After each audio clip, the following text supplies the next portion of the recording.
continuiamo a parlare di prati. Spesso mi viene rivolta questa domanda: vorrai del seme da prato che non devo irrigare?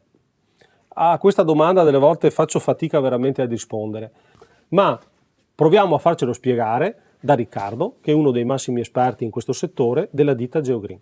Le piante tutte, anche quelle del prato, hanno bisogno per vivere di acqua, chi più, chi meno, quindi sfatiamo il tabù che ci siano piante che possono vivere senza completamente acqua.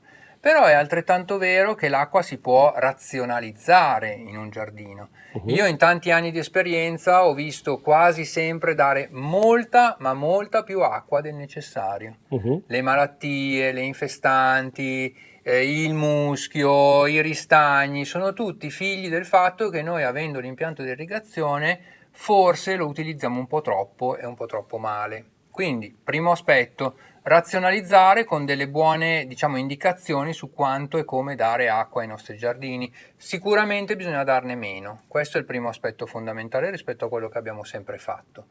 Il secondo aspetto è vero, ci sono delle differenze tra specie e specie, cioè tra gruppi di piante da prato che sono molto esigenti in fatto di acqua, mi viene in mente il loietto, anche la poa, altre mediamente, come la festuca rondinacea, che oggi va molto di moda nei giardini, è una pianta molto adatta ai nostri climi, alle nostre estati, con un po' di acqua riesce a sopravvivere piuttosto bene.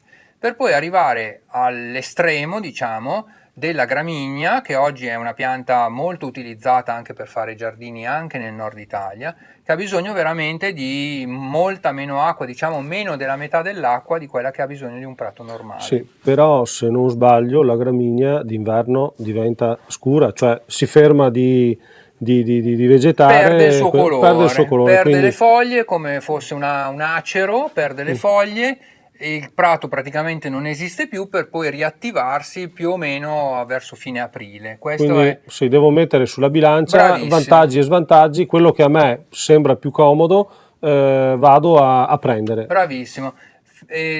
Preannuncio anche che purtroppo non si riesce a mischiare un prato sempreverde come potrebbe essere la festuca o l'oietto al prato di gramigna, perché le due specie sono talmente diverse che una mangerebbe l'altra. O vai con la bionda o vai con la mora. Bisogna fare delle scelte nella vita, Maurizio. Poi c'è chi non le fa e forse è quello che è più bravo di tutti, ma nel nostro caso la scelta bisogna fare. Bene, a questo punto abbiamo capito che non si può avere un prato senza la completa assenza di acqua, ma comunque qualche specificità ci può essere, per cui accogliamo questi suggerimenti che ci vengono dati anche per la fase di semina, quando noi dovremo andare a scegliere i tipi di seme, le varietà da utilizzare per la realizzazione dei nostri prati. E quindi a questo punto ciao a tutti e buona irrigazione.